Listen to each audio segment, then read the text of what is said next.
Hello friends. तो आज बात करते हैं नींद और मृत्यु के बारे में।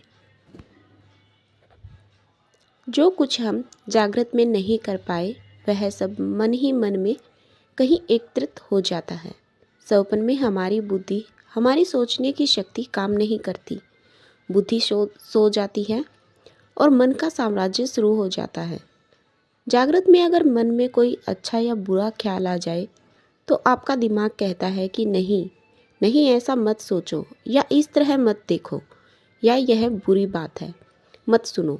दिमाग हमको बहुत कुछ निर्देश देता रहता है और दिमाग के निर्देशन में मन का संतुलन करने की, अनुशासन में रहने की कोशिश भी करता है।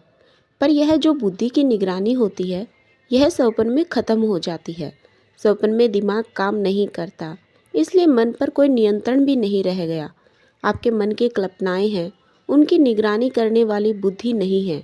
इसलिए अजीब से तरकहीन स्वप्न आते आदमी देखता है और उस स्वप्न को सत्य मान रहा होता है। स्वप्न काल में मन का मनोरंजन होता है। जिस नींद में स्वप्न है वह नींद मृत्यु जैसी नहीं होती।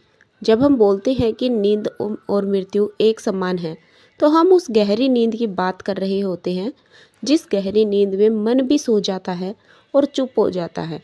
उस चुप्पी के काल में स्वयं को अपना नाम या आता पता नहीं मालूम। सो रहे हैं, कैसे सो रहे हैं ये भी नहीं पता। मन के किसी विचार का भी कोई ठिकाना नहीं है।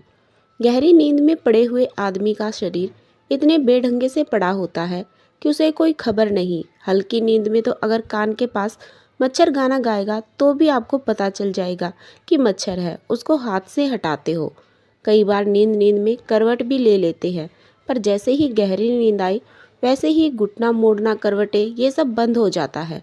उतने समय में वह एक ही स्थिति में लेटा रहता है। मतलब गहरी नींद के समय पर आपका शरीर वैसे ही पड़ा होगा जैसे किसी मरे हुए आदमी का, क्योंकि मरे हुए आदमी की जब तक हिलाओगे नहीं तब तक हिलेगा नहीं। लेकिन गहरी नींद में आपको शरीर स्थिर और स्थिर तब तक रहेगा जब तक नींद गहरी रहेगी।